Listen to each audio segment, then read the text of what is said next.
বাবার পকেটে টাকা নাই, কিন্তু বাড়িতে আসার আগেই মাথার ভিতরে চিন্তা, আমি ঘরে ঢুকলে পরে আমার সন্তান বলবে আব্বু কি আনছো, আমি তখন কি দিব কি দিব।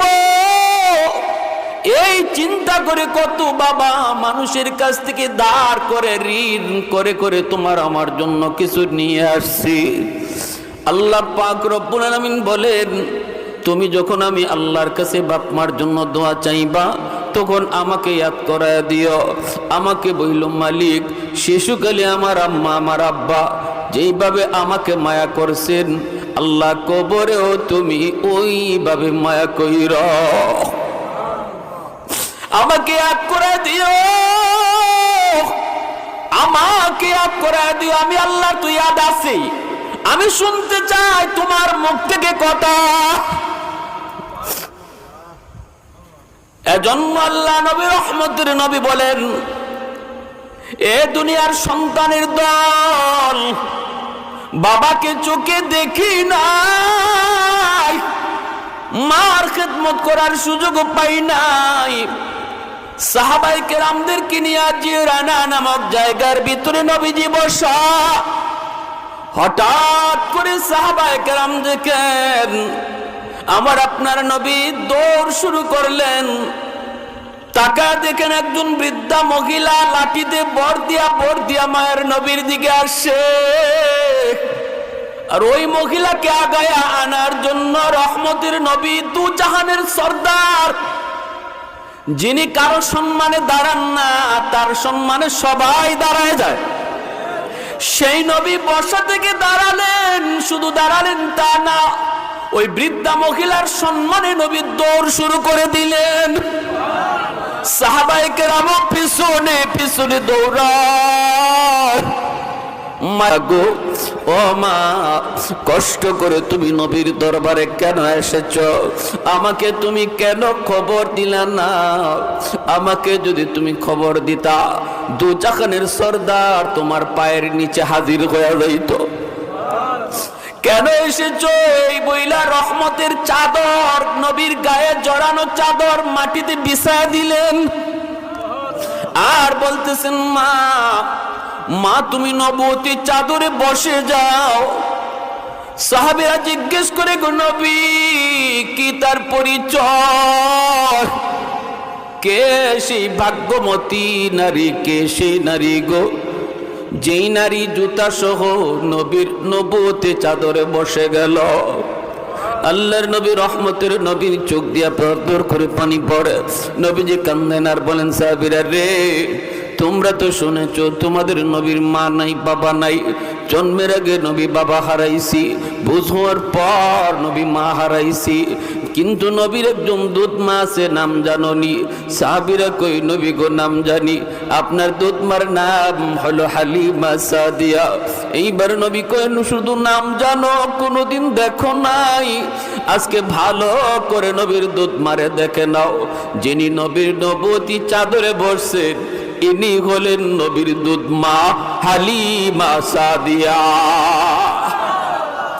আরেকটু জোরে বলেন সুবহানাল্লাহ।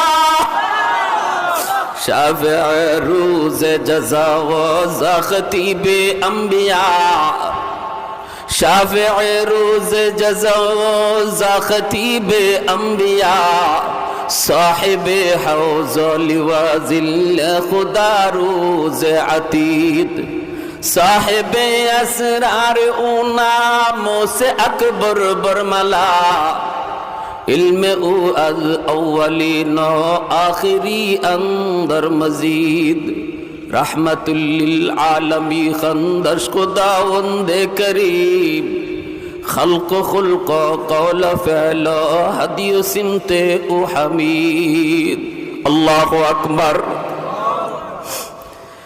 এজন্য আল্লাহ নবী রহমতের নবী বলেন, উম্মতের দল, মার জন্য বাবার জন্য তুমি খেদমত করতে চাও, অথচ তারা দুনিয়াতে নাই, তারা কবরে শায়িত। কেমন করে তুমি খেদমত করবা? তোমার 1 নম্বর ডিউটি হলো নামাজ পড়ার পর সাথে সাথে মোনাজাত উঠাও, রব্বির হামহুমা কামা রব্বায়ানি সগীরা বলো। নামাজের আগেও তুমি হাঁটতেছো, মার কতিয়াত হয়েছে, নামাজ ছাড়ো তুমি বলো রব্বির হামহুমা কামা রব্বায়ানি সগীরা। কোরআন হাদিসের কথা যারা শুনে, যে যুবকগুলি কোরআনের কথাগুলি দিল দিয়া গ্রহণ করে, এই যুবক কোনো দিন মার কবর দেইকা বাবার কবর দেইকা গান গাইবে না, বরং বাপ মার কবর দেখা মাত্রই সাথে সাথে এই দোয়া করবে। কত যুবক বাবার কবরের পাশ দিয়া চইলা যায়, বন্ধুদের সাথে গল্প করে করে চলে যায়, দিলের ভিতরে কোনো অনুভূতি নাই, দিলের ভিতরে কোনো পরিবর্তন নাই। না না না, যুবক একটাবার চিন্তা করো রে, একটাবার চিন্তা করো, এই মা এই বাবা কতটা ঋণ তোমার আমার কাছে রাইখা গেছে। আজ যদি আমি আমার বাবার কবর দেখা এই দোয়া করি, আগামীকাল আমার কবরের সামনে আমার সন্তান দোয়া করবে। আমি যদি গান গায়ে যাই, বাচ্চা অপেক্ষা করো, তোমার সন্তানও তোমার কবরের সামনে গান গাইবে। এজন্য বলি না না যুবক, নবী বলেন যখনই ইয়াদ হয় তখনই তুমি এই দোয়াটা পড়ো, রব্বির হামহুমা কামা রব্বায়ানি সগীরা, রব্বির হামহুমা কামা রব্বায়ানি সগীরা। পড়ব না সবাই ইনশাআল্লাহ? সবাই এই দোয়াটা পড়ব। ইমাম সাহেব যখন পড়ে তখন আমিও জবানে জবানে বলবো, শুধু আমিন বলবো তা না, যখনই ইমাম সাহেব বলবে রব্বির হামহুমা, আপনি আমিও জবানে জবানে বলবো রব্বির হামহুমা, জবানে জবানে দোয়াটা পড়ব। না না, শুধু আমিন বইলেই শেষ না, নিজের জবানেও বলবো ইনশাআল্লাহ।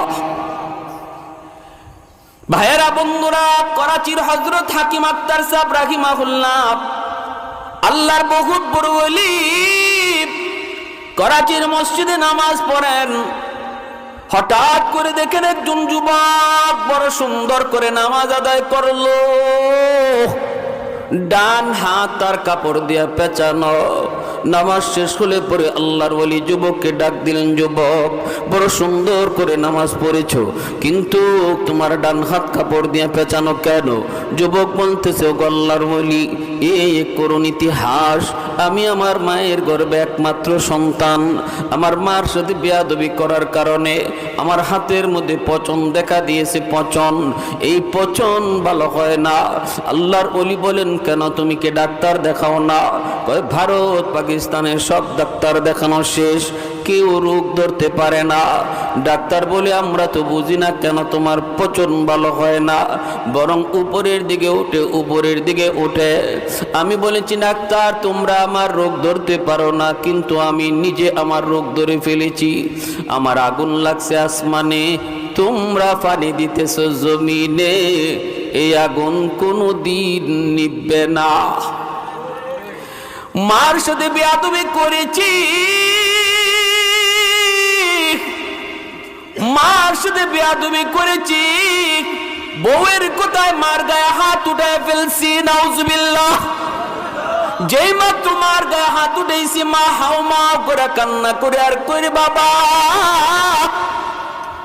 আজকে তুই বউয়ের কোথায় আমি মার গায়ে হাত উঠে দিলি, একবারও চিন্তা করলি না এই হাতটা মা চুমায়া চুমায়া বড় করছি। তোর বাবা নাই, জন্মের কিছুদিন পরেই তোর বাবা মারা গেলেন, তোর মুখের দিকে তাকাইয়া জীবন যৌবন শেষ করে দিলাম, অন্যত্র বিয়ে বসলাম না।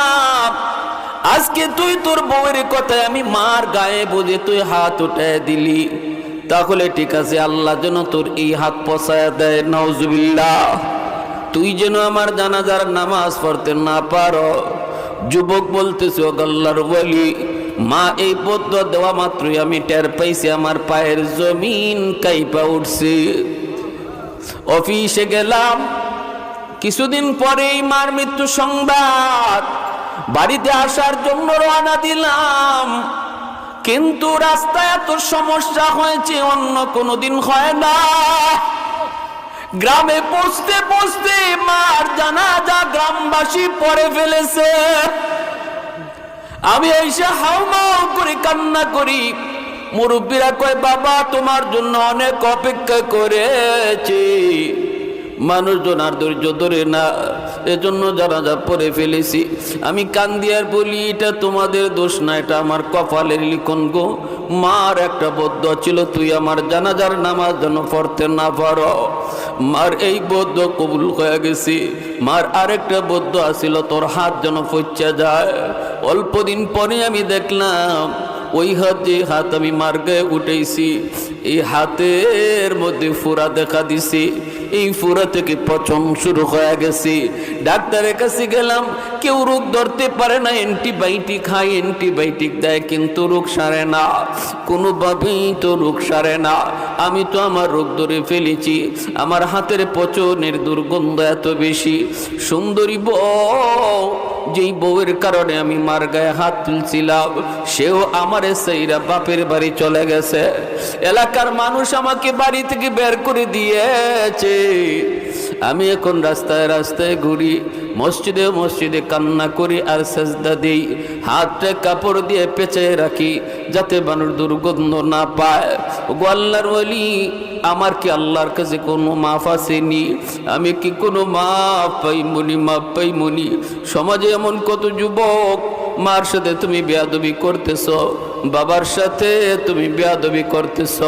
আমার নবী কয়, রাদাল্লাহি ফি রাদাল ওয়ালিদাইন ওয়া সাকাতুর রাব্বি ফি সাকাতিল ওয়ালিদাইন। ওগো আল্লাহ, আমার আল্লাহ তার হাবিবকে ডাইকা কয়, বন্ধু তুমি কয়া দাও, যেই সন্তানের উপরে তার মা তার বাবা রাজি থাকে, আমি আল্লাহ তার উপর রাজি হইয়া যায়।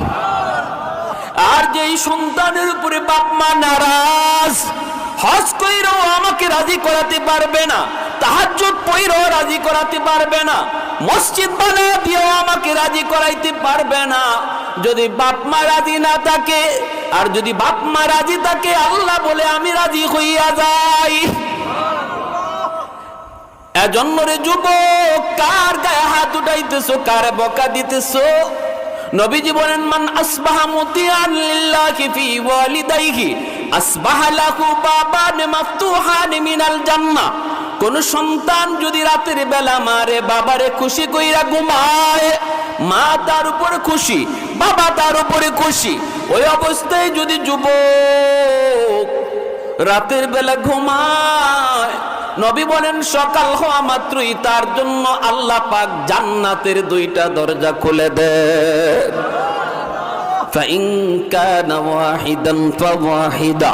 নবী বলেন, যদি একজন জীবিত থাকে আর একজনকে খুশিরা কইরা সে রাতে ঘুমায়, মার সাথে বসে একটু গল্প করলো, মার সাথে বসে একটু পরিবারের কথা নিয়ে কথা বললো, মাকে একটু হাসাইলো, মার একটা পান বানায়া দিল, ঘুমাইবার সময় মার মাথা একটু তেল মালিশ করে দিল, বাবার পায়ের তলা একটু তেল লাগায় দিল, বাবার কলিজাটা খুশি হয়ে গেল। বাপ মারে খুশি করতে লক্ষ টাকা খরচ করা লাগে না রে যুবক। মারে বাবারে খুশি করতে বোয়াল মাছ খাওয়ানো লাগে না। মুখ বইরা আম্মা কয়া ডাক দেও, মুখ বইরা আব্বা কয়া ডাক দেও, দেখবা বাপ মার দিল খুশি হয়ে গেছি। আল্লাহ কয় বান্দা, তুই তোর মারে খুশি করলি না, যেন আমি আরশের মালিক রে খুশি কইরা নিলি।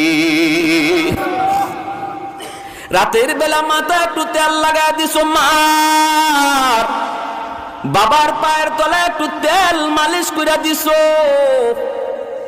ওই রাতে যদি তোমার মরণ হয়, মায়ের নবীর সুসংবাদ তোমার ব্যাপারে, যত বড় গুনাহগার তুমি হও না কেন, সকাল হওয়া মাত্রই তোমার জন্য জান্নাতের দরজা খোলা। সকাল হওয়া মাত্রই জান্নাতের দরজা খোলা।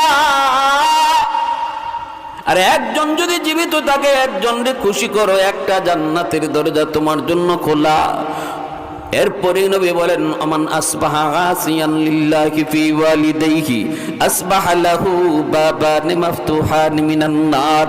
আর যদি কোনো সন্তান রাতের বেলা মারে কষ্ট দেয়, বাবার কলিজায় আঘাত দিয়া রাতে ঘুমায়, অথচ বাবার কাছে মাপ চাইল না, এমন কথা বলল যেই কথায় বাবার কলিজায় লাগছে, মার কলিজায় লাগছে, এরপর মার কাছে মাপ চায় নাই, বউ বাচ্চা নিয়ে ঘুমায় পড়ছে। মায়ার নবী দয়ার নবী বলেন, তুমি যত বড় হাজি সাবার নামাজি হও, সকাল হওয়া মাত্রই তোমার জন্য জাহান্নামের দুইটা দরজা খোলা। কিলা ইয়া রাসূলুল্লাহ ওয়া ইন যালামা। সাহাবায়ে কেরাম জিজ্ঞেস করে, ইয়া রাসূলুল্লাহ, এত বড় কথা, যদি কোনো মা কোনো বাবা সন্তানের সাথে জুলুম করে, যদি কোনো সন্তানের উপরে বাপ মা জুলুম করে, তিনটা সন্তানের ভিতরে দুইটারে মায়া করে, একটারে কম মায়া করে, অথবা সম্পত্তি বন্টন করার সময় একজনরে কম দিছে আর একজনরে বেশি দিছে, এইভাবে যদি কোনো মা বাবা কোনো সন্তানের উপরে জুলুম করে গো নবী, তবুও কি সন্তান বাপ মার সাথে ভালো আচরণ করবে? এই প্রশ্ন যখন মায়ার নবীকে করলেন সাহাবী, আমাদের অনেকেরই মনে এই প্রশ্ন থাকতে পারে।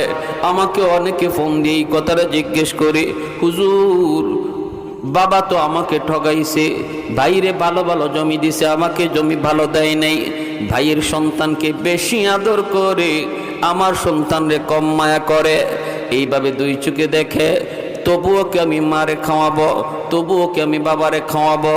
আমি বললাম, ভাই জবাবটা আমি দেব না, জবাবটা আমার মায়ার নবী দিছেন। সাহাবীরা একই প্রশ্ন করলেন, নবী জবাব দিলেন, ওয়া ইন যালামা ওয়া ইন যালামা ওয়া ইন যালামা। নবী তিনবার বলেছেন, যদি বাপ মা জুলুম করে তবুও সন্তান জুলুম করতে পারবে না, ভালো আচরণ করতে হবে। একমাত্র কারণ হলো তিনি আমার মা, একমাত্র কারণ তিনি আমার বাবা, একমাত্র কারণ তিনি আমার বাবা, তিনি আমার মা। তার উসিলায় আমি দুনিয়া দেখেছি, তার উসিলায় আমি বড় হয়েছি, তার উসিলায় আমি আজকে ম্যাজিস্ট্রেট, তাদের উসিলায় আজকে আমি ডাক্তার, তাদের উসিলায় আজকে আমি শিল্পপতি। আল্লাহ পাক খালিক আর মালিক, বাপ মা হলো উসিলা, ঠিক কিনা জোরে বলেন? এজন্য আল্লাহ পাক রব্বুল আলামিন পবিত্র কোরআনে সূরাতুল লুকমানের মধ্যে তিনি বলেন, আনিশকুরলি ওয়ালি ওয়ালিদাইক, আমি আল্লাহর শুকরিয়া আদায় করো, সাথে সাথে তোমরা তোমাদের মা বাবার শুকরিয়া আদায় করো, সাথে সাথে বলছেন বাপ মার শুকরিয়া আদায় করো, কারণ আমি খালিক আর মা বাবা তোমাদের দুনিয়া আসার উসিলা। অতএব যখনই আমি আল্লাহর শুকরিয়া আদায় করবা খালিক হিসাবে, তখনই সাথে সাথে বাপ মার শুকরিয়া আদায় করো তারা দুনিয়ায় আসার উসিলা হিসাবে। এজন্য আল্লাহ নবী বলেছেন, যুবক, এক নাম্বার কাম হলো যখনই মার কথা বাবার কথা ইয়াদ হবে এই দোয়াটা পড়বা, আর এই দোয়াটা পড়া মাত্রই সাথে সাথে পড়তে দেরি আল্লাহ পাক তোমার বাপ মার কবরে খেদমত পৌঁছাইতে দেরি হবে না।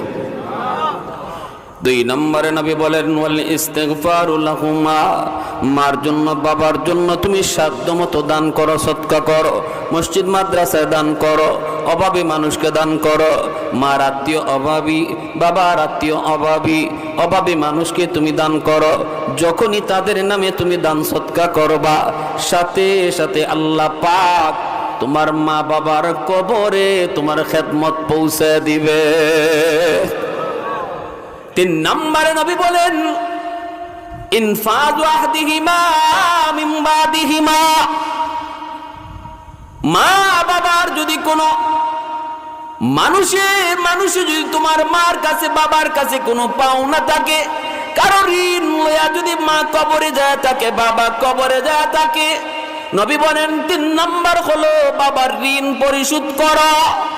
যখনই তুমি বাবার ঋণ পরিশোধ করবা, সাথে সাথে বাবার কবরে তোমার খেদমত পৌঁছায় দিবে কে? আর একটু জোরে বলেন কে? আর একটু জোরে বলেন কে?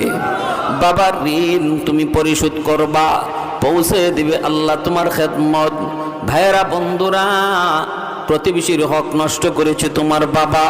তুমি জানো 1 হাত 1.5 হাত জায়গা বাবা জোর দখল করে নিয়েছে।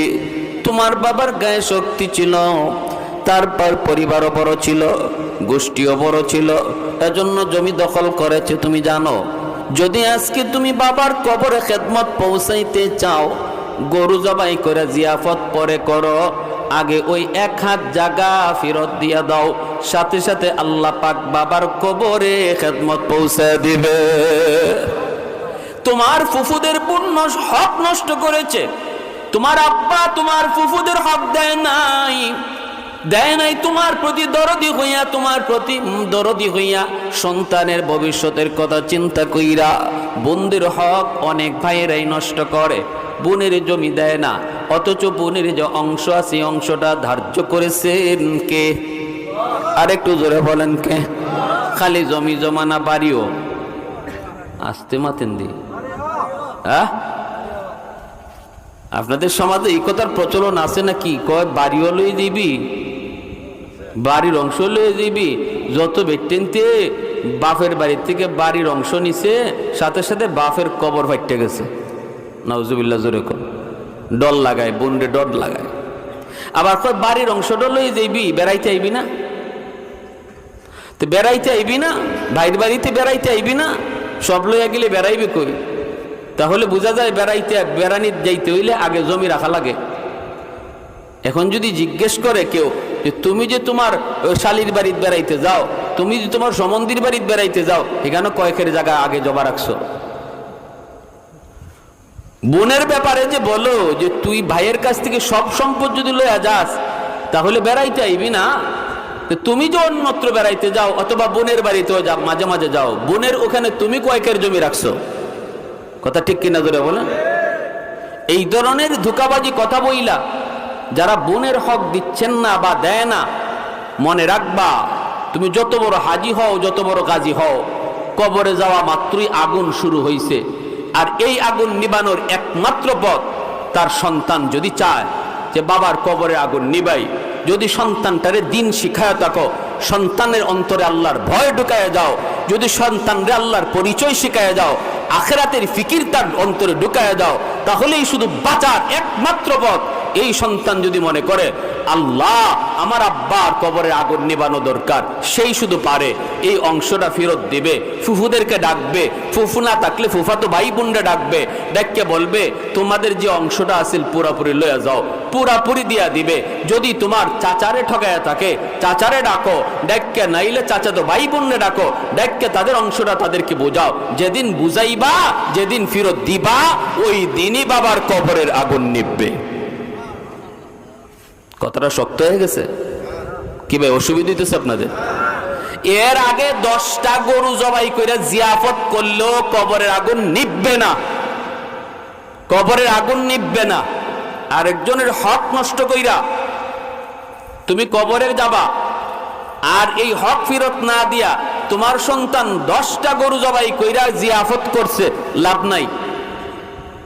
এজন্য আল্লাহ নবী বলে, যুবক যদি তুমি তোমার মা বাবার খেদমত করতে চাও, তাহলে 3 নাম্বার কাজ হলো, মা বাবার কাছে যদি কোনো ঋণ থাকে কারো, তারা যদি ঋণ লইয়া কবরে যায় থাকে অথবা কারো হক নষ্ট করে কবরে যায় থাকে, সেই হকটা তুমি দ্রুত ফেরত দাও, সাথে সাথে তোমার খেদমত কবরে পৌঁছায় দেবে কে?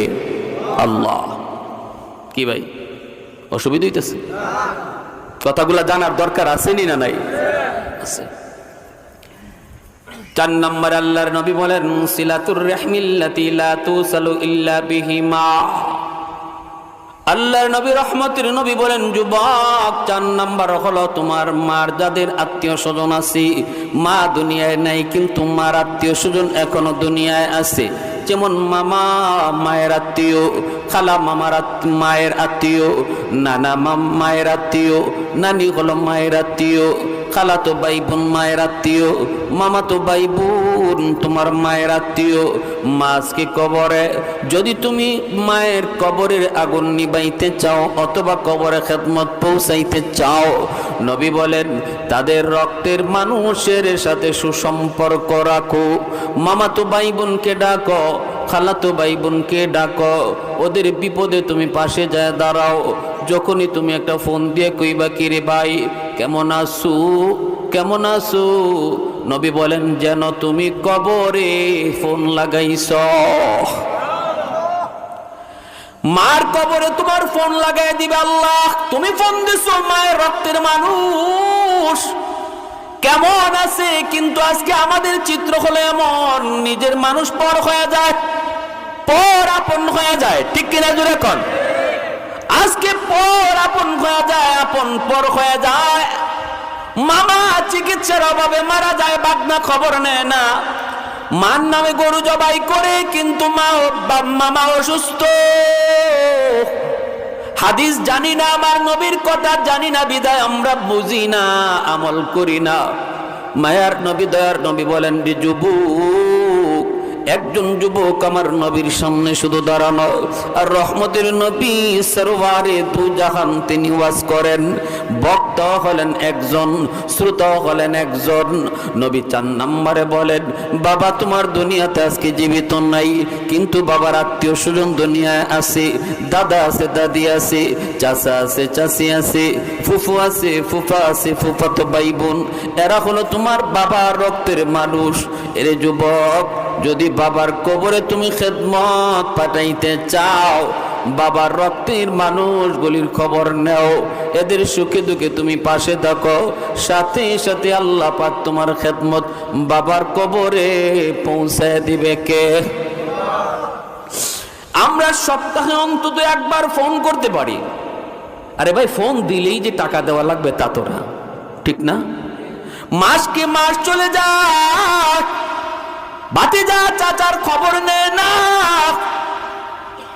ভাগনা মামার খবর নেয় না, খালার খবর নেয় না। সপ্তাহে অন্তত একবার যদি ফোনের ব্যবস্থা করি, এখন তো একটা সুযোগ হয়ে গেছে, একটা সুযোগ। ফোনের কারণে বাড়িতে যাওয়া লাগে না। টেলিফোনে যেমন কিছু ক্ষতি আছে, লাভও আছে। এই লাভটা তো আছে, আমি ডায়েরির মধ্যে আমার মায়ের আত্মীয় স্বজন যারা, তাদের নাম আমি ডায়েরিতে লিখতে পারি। এই ডায়েরির ডান দিকে আমি তাদের মোবাইল নাম্বারটা উঠায় রাখলাম। বাবার আত্মীয় স্বজন কারা কারা জীবিত, এদের নাম ডায়েরিতে আমি লিখলাম। ডান দিকে মোবাইল নাম্বারটা সংগ্রহ করে রাখলাম, আর উপরে লিখে রাখলাম সপ্তাহে একবার ফোন দিব, সপ্তাহে একবার ফোন দিয়ে খবর নিব। বাইরে মনে রাখবা, এটা বহুত বড় হাদিসের উপরে আমল তোমার হয়ে যাইতেছে রে।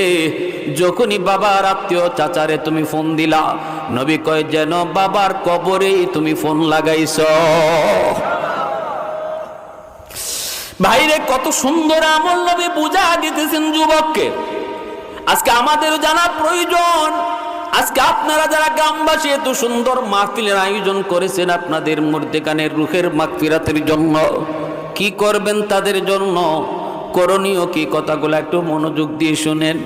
এরপরে মায়ার নবী দয়ার নবী বলেন 5 নম্বর, ইকরামু সাদিকিহিমা মিন বাতিহিমা। নবী বলেন বাবার যারা বন্ধু বান্ধব, তাদের সাথে তুমি সুসম্পর্ক রাখো, তাদের সাথে খোঁজখবর রাখো, তাদেরকে দেখলে তুমি শ্রদ্ধা কইরো। বাবা যাদের সাথে চলতো, বাবার বয়সের মানুষ যাদের সাথে বাবা চলতো রে, ওই মানুষগুলাকে পাইলে পরে বাবার মতো শ্রদ্ধা কইরো, সালাম দিও। আর বইল চাচা আব্বা থাকতে কত বাড়িতে আসতেন, আজকে আমার বাবা নাই, এজন্য বাড়িতে আসেন না। চাচা একটু বইসা যান, এক কাপ চা খায়া যান। পাইলে বাজারে পাইছো, একটু ধরো আদর করে একটা চা খাওয়া দাও, একটা পান খাওয়া দাও। এতটুকু তুমি তার খোঁজ খবর নাও। মায়ার নবী দয়ার নবী বলেন যখনই বাবার কোনো বন্ধুরে পায়া বাবার মতো শ্রদ্ধা করবা, সাথে সাথে তোমার বাবার কবরে খেদমত পৌঁছায় দিবে আল্লাহ। মা আজকে দুনিয়ায় নাই, কিন্তু মার বান্ধবী আছে, মার সমবয়সী মহিলা আছে। পাইছো বলতেছো চাচি একটু বাড়িতে উঠেন, এক কাপ চা খেয়ে যান। ঈদের সিজনে মা যেই মহিলাদের সাথে চলতো, এমন গরিব একটা মহিলা দেইকা নতুন কাপড় কিনে দেন। মায়ার নবীর বাসায় যেন তুমি তোমার মার এই নতুন কাপড় কিনে দিছ। এইভাবে আল্লাহর নবী যুবককে একটা ওয়াজ করলেন আর বললেন, 5টা আমল যদি করো, যখনই সন্তান বাপ মার নামে এমন কোনো দান সদকা করে, এমন কোনো ভালো আমল করে, আল্লাহ কেমনে সাথে সাথে পৌঁছায়। জুনাইদ বাগদাদী রহমতুল্লাহি আলাইহি তিনি ঘুমাইছেন, স্বপ্নে দেখেন একজন মানুষ, চেহারাটা জাহান্নামী চেহারা, কাঁদতেছে, কালো কুৎসিত আযাবের চিহ্ন তার চেহারার মধ্যে রয়েছে। জুনাইদ বাগদাদী রহমতুল্লাহি আলাইহি বলেন, কে গো, কি তোমার পরিচয়? লোকটা বলতেছে, হুজুর আপনি আমাকে চিনবেন না, আমি আপনার এলাকারই একজন মানুষ, বহু আগে আমার মরণ হয়েছে, কিন্তু কবরে আমি শান্তিতে নাই, কবরে আমি শান্তিতে নাই গো, কবরের মধ্যে আমি আযাবে আছি। আমার দুনিয়াতে কোনো সন্তান নাই, আছে শুধু একটা মেয়ে সন্তান। আমার আল্লাহ আমাকে জানাইছে, আমার মেয়েটা যদি আমার জন্য আল্লাহর কাছে কোনো ভালো কাজ করে, এই উসিলায় আল্লাহ আমাকে মাফ করে দিবে। আমার নামে যদি সদকা করে, আমার নামে যদি কোনো ভালো কাজ করে, আল্লাহ আমারে মাফ করে দিবে। কারণ সন্তান যখন বাপ মার জন্য কোনো ভালো কাজ করে অথবা দোয়া করে, সন্তানের জন্য বাপ মায়ের দোয়া করলে যেমন সরাসরি কবুল, সন্তানও যদি বাপ মার জন্য দোয়া করে, এই দোয়াও সরাসরি কবুল। সালাসাতুন দাওয়াতুম মুস্তাজাবাতুন লা শাক্কা ফীহ, দাওয়াতুল মাজলুম ওয়া দাওয়াতুল মুসাফির ওয়া দাওয়াতুল ওয়ালিদ আলা ওয়ালাদিহি। আল্লাহ নবী রহমতের নবী বলেছেন, 3 ব্যক্তির দোয়া সরাসরি আল্লাহর দরবারে কবুল হয়। এক হলো মজলুমের দোয়া, আর এক হলো মুসাফিরের দোয়া, আর এক হলো বাপ মার দোয়া। বাপ মার দোয়া যেমন কবুল, সন্তানের দোয়াও বাপ মার জন্য কবুল। জুনাইদ বাগদাদী কই, এবার আমার কাছে কি চাও? কয়, হুজুর আমি আপনার কাছে একটু সাহায্য চাই, যদি আমার মেয়েটার একটু খবর দিতেন যে আমি বড় বিপদে আছি, সে যদি আমার নামে একটু সদকা করে, আল্লাহ আমাকে মাফ করে দিবে। জুনাইদ বাগদাদীর ঠিকানা লইয়া ঘুম থেকে উইটা ওই মেয়েটার সংবাদে তিনি বের হয়ে গেলেন। মানুষেরা কয়, হুজুর মহিলাটা বড় খারাপ, ওর কাছে আপনি কেন যাইবেন, ওর চরিত্র ভালো না। জুনাইদ বাগদাদী কয়, আমি চরিত্র ভালো মন্দ বুঝি না, আমাকে বলো কোথায় গেলে পাবো। কই, নদীর ঘাটে গোসল করে। জুনাইদ বাগদাদী তিনি নদীর পাড়ে আইসা দাঁড়ায় রইলেন। মেয়েটা গোসল শেষ করে আইসা কয়, মৌলবী তুমি আবার কি চাও? জুনাইদ বাগদাদী কয়, মা আমি চাই না, আমি একটা খবর নিয়ে এসেছি। কয়, কার খবর? কয়, তোমার বাবার খবর। কয়, আমার বাবার কিসের খবর? বাবা তো বহু আগে কবরে। বাবার আবার খবর কিসের? জুনাইদ বাগদাদী কয়, তোমার কবরের বাবার সংবাদ। কি খবর? মারে, তোমার বাবা কবরের মধ্যে আযাবে আছে, স্বপ্ন যুগে আমাকে দেখাইছে, আমার কাছে একটু সাহায্য চাইছে রে মা, আমি যেন তোমাকে এই সংবাদটা দেই। তুমি যদি তার নামে একটু দান সদকা করো, আল্লাহ পাক তোমার বাবার কবরের আযাব আল্লাহ মাফ করে দিবে। এই কথা বলতি যে গুনাহ করে, অতিরিক্ত গুনাহ করার কারণে মানুষের কলিজা শক্ত হয়ে যায়। একটা দুইটা গুনাহ করে তখন কলিজায় দাগ পড়ে, এক পর্যায়ে কলিজাটা গুনার কারণে শক্ত হয়ে যায়। মহিলাটার কলিজা শক্ত হয়ে গেছে। জুনাইদ বাগদাদীর দিকে এক মুঠ পানি হাতে নিয়া ঢিল মারছে ঠাট্টা কইরা, আর কয়, এইটুকু পানি আমার বাপের রুহের মাগফিরাতে সদকা করলাম। জুনাইদ বাগদাদী দেহটা সরায় নিলেন, পানিটা ওনার দেহে পড়ল না, পানিটা পড়ল মাটিতে। আর জুনাইদ বাগদাদী তিনি চলে গেলেন আফসোস করে করে, হায় রে, এমন সন্তান বুঝি হয় যেই সন্তানের জন্য বাবা রাতকে দিন বানাইল, যেই সন্তানের জন্য বাবা রক্ত পানি করলো, মাথার গাম পায়ে ফালাইল, এই সন্তান বুঝি বাবার জন্য এই করে। কষ্ট পেয়ে তিনি বাড়িতে চলে গেলেন। রাতে ঘুমাইলেন, স্বপ্নে দেখেন ওই মানুষটা, গত রাতের মানুষটা জান্নাতি চেহারা লয়া সামনে হাজির। আল্লাহর ওলি বলে, ভাই কি খবর? চেহারা পরিবর্তন কেমন করে হলো? হাসি খুশি চেহারা। হুজুর আমি আপনার কৃতজ্ঞতা স্বীকার করতে এসেছি, শুকরিয়া জানাইতে এসেছি। জুনাইদ বাগদাদী কয়, কই তোমার মেয়ে তো কিছুই করলো না, আমি তো খবর ঠিকই শোনাইছি, তাহলে পরিবর্তন কেমনে হলো? এইবার লোকটায় কয়, হুজুর আমার মেয়েটা যে পানি ছিটা দিছে আপনার দিকে, এই পানিটা আপনার গায়ে লাগে নাই, পানিটা পড়ছে মাটিতে, আর ওই জায়গায় একটা পোকা অনেক দিন যাবৎ পানির তৃষ্ণায় ছটফট ছটফট করতেছিল, জানজায় জানজায় অবস্থা। এই পোকার মুখে যখন পানির ছিটাটা যায় পড়ছে, পোকা পানি পান কইরা তার জীবন রক্ষা পাইছে। পোকায় দোয়া করেছে, আল্লাহ যার উসিলায় জীবন ফিরে পাইলাম, আল্লাহ তুমি তারে মাফ করে দাও। এই উসিলায় আল্লাহ আমাকে মাফ করে দিছে। मैं तालिब मौला हूँ मेरे इश्क निराला,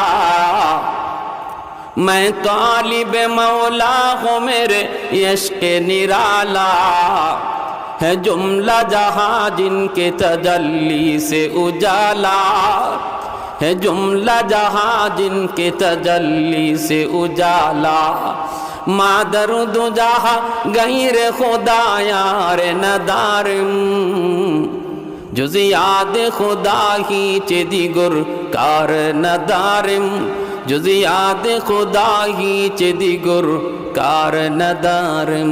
जुरे कोन अल्लाहु আকবার। তাহলে মা বাবার জন্য আমাদের করণীয় কি? এটা আমরা হাদিসের আলোকে জানলাম। কয়টা আমল? আর একটু জোরে বলেন কয়টা? 1 নম্বরে দোয়া, 1 নম্বরে, 2 নম্বরে দান সদকা করবো ইনশাল্লাহ, 3 নম্বরে বাপ মা কারো ঋণ কারো হক মাইরা থাকলে হক ফেরত দেওয়া। এটা একটু কষ্ট হবে। এরপরে আমি বলবো, যদি বাপ মার আদর্শ সন্তান তুমি হয়ে থাকো, যদি বাপ মার নেক সন্তান হয়ে থাকো, সম্পদের প্রতি লোভ করো না, কারণ এই সম্পদ তোমার হাতে থাকলে তুমি কবরে গেলেও আগুনে জ্বলবা যদি তোমার সন্তান ওইটা ফেরত না দেয়। ঠিক কি না? হ্যাঁ, আমি যে জিনিস কবরে সাথে লয়ে যাইতে পারলাম না, এই জিনিসের কারণে কবরে আমি মাইর খাইমু, জাহান্নামের আগুনে জ্বলমু, অথচ এটা জানার পরেও আমি দুনিয়া থাকতে এটার ব্যবস্থা করলাম না, সে বুদ্ধিমান না বোকা? জোরে বলেন, বুদ্ধিমান না বোকা? বোকা, সে বোকা। এজন্য আমার ভাই সাবধান, বোনদের হক কেউ নষ্ট করব না, ছোট ভাইয়ের হক নষ্ট করব না, প্রতিবেশীর হক নষ্ট করব না। এটা খতরনাক কবিরা গুনাহ। আপনার মৃত্যুর পর যদি আপনার সন্তান এটা ফেরত না দেয়, আপনার বাঁচার কোনো পথ নাই, কোনো পথ নাই। কিন্তু সন্তানের দিল তৈরি হলে তো, সন্তান যদি আমি ওইভাবে গইরা তুলি, সন্তানরা যদি দিন শিখায়া যায়, সন্তানরা যদি আখেরাত বুঝায়া যায়, সন্তানরা যদি আল্লাহর পরিচয় জানায়া যায়, তাহলে তো এতটুকু করবে। এতটুকু তো আমরা করি না, ঠিক কিনা জোরে কোন? এতটুকু তো করি না। তাহলে আমি কেন এত বড় বোকা সাজবো? আমি কেন এই কাজ করব যেই কাজের কারণে আমার মরণের পরে আমার শাস্তি পাইতে হবে, আর বুক করবে অন্যরা, শাস্তি পাইমো আমি, খাইবো আরেকজনে, আর শাস্তি পাইমো আমি। এজন্য 3 নম্বর কাজটা হলো আমরা তাদের হক ফিরে, মানুষের হক ফিরে দিব। 4 নম্বর হলো তাদের আত্মীয় স্বজন যারা আছে তাদের সাথে খোঁজ খবর রাখবো। আমার সাথে একটু হাত তুলে বলবেন, সপ্তাহে একবার আমরা এরকম ডায়েরির মধ্যে নাম লিখে আত্মীয় স্বজনের, সপ্তাহে না পারি 2 সপ্তাহে একবার আমরা তাদের নাম্বারে ফোন দিয়ে খোঁজ খবর নিব। আমার নবীর হাদিসের উপরে এই আমলটা কারা করতে রাজি আছে? একটু হাতটা উঠে আল্লাহরে দেখান। আল্লাহ তুমি কবুল করো, জোরে বলে না আমি। আজকে কালকে বাজারও যাইয়া আমরা একটা ডায়েরি কিনবো ইনশাল্লাহ। কোন একটা ডায়েরি কিনবো, কিনা এই ডায়েরির মাঝে আমার মার আত্মীয় কারা কারা জীবিত আছে, বাবার আত্মীয় কারা কারা জীবিত আছে, তাদের নাম লিখবো, নাম্বার, মোবাইল নাম্বার যদ্দূর ফারি আমার কাছে জানা আছে লিখবো, না জানা থাকলে সংগ্রহ করব, সংগ্রহ করে লিখে রাখবো। এই ডায়েরিটা থাকবে আমার কাছে, আমি উপরে লিখে রাখবো। আমি সপ্তাহে পারবো না, মাসে 1 দিন ফোন দিব। দেন মাসে 1 দিন ফোন, মাসে 1 দিন ফোন দিয়ে শুধু খোঁজ খবরটা নেবেন। বাইরে কেমন আছো তোরা, বোন রে কেমন আছো তোরা, এতটুকু খোঁজ দেন। আজকে আমি শিল্পপতি হয়ে গেলে, কোটিপতি হয়ে গেলে আমার স্বাস্থ্যবাইয়ের কোনো খবর রাখি না। হে রিক্সা চালায় না হে ভ্যান চালায়, এরকম কোনো খবর নাই। আমি লাখ লাখ টাকা মসজিদ মাদ্রাসায় দান করতেছি, কিন্তু আমার রক্তের মানুষ অসহায় না খায়া মরতেছে, এতে আল্লাহ এত খুশি না। ঠিক কিনা জোরে কোন? এত খুশি না। বাবার আত্মা খুশি না, বাবার রুহের মাগফিরাত এই আমলে হবে না। যতটা আমলে হবে বাবার রক্তের মানুষের প্রতি খোঁজ খবর রাখলে। বিপদে পড়ে গেছে, চিকিৎসার অভাবে চিকিৎসা করাইতে পারতেছে না, বাবা নাই কিন্তু চাচা চিকিৎসার অভাবে টাকা পাইতেছে না, আপনি এখানে টাকাটা দেন। আল্লাহ নবী বলেন বাবার রক্তের মানুষের খোঁজ নিবা, সাথে সাথে আল্লাহ তোমার বাবার খোঁজ কবরে নিবে। সুবহানাল্লাহ। আমার ভাই 5 নাম্বার হলো মা বাবার বন্ধু বান্ধব যারা, যদি বন্ধু বান্ধব না পাই, মার বয়সের মহিলা পাওয়া যায়, বাবার বয়সের পুরুষ মানুষ পাওয়া যায়, মুরব্বী মানুষ পাওয়া যায় বাবার বয়সের, বাবা এদের সাথে চলতো, এদেরকে দেখলে পরে সালাম কালাম দিয়া মুসাফা কইরা একটু ভালো বড় জিজ্ঞেস করো, ক্ষমতা থাকলে ঈদের দিনে একটা গেঞ্জি কিনে দাও, চাচা একটা গেঞ্জি নাও, বাবা থাকলে বাবারে তো একটা গেঞ্জি কিনে দিতাম, আব্বা থাকলে আব্বার একটা লঙ্গি কিনে দিতাম, নাও তুমি নাও। এভাবে যদি তুমি তাদের অন্তত খোঁজখবর নাও, একটু তাদের সাথে শ্রদ্ধার নজরে কথা কও, আল্লাহ নবী বলেন সাথে সাথে তোমার খেদমত আল্লাহ বাবার কবরে পৌঁছে দিবে। এই 5টা আমল কারা কারা করতে রাজি? হাত উঠে আল্লাহকে দেখান। আল্লাহ তুমি কবুল করো, মঞ্জুর করো। আর এই যুবকগুলি দিলের কান্দে কথাগুলি শুনছে, আল্লাহ তাদের আম্মা আব্বার নেক হায়াত তুমি বাড়ায়া দাও। যারা কবরে চলে গেছে তাদের জন্য তোমার নবীর হাদিসের আলোকে আমলগুলি করার তৌফিক দাও। সবাই বলে আমিন। ওয়া আখির দাওয়ানা আনিল হামদুলিল্লাহি রাব্বিল আলামিন।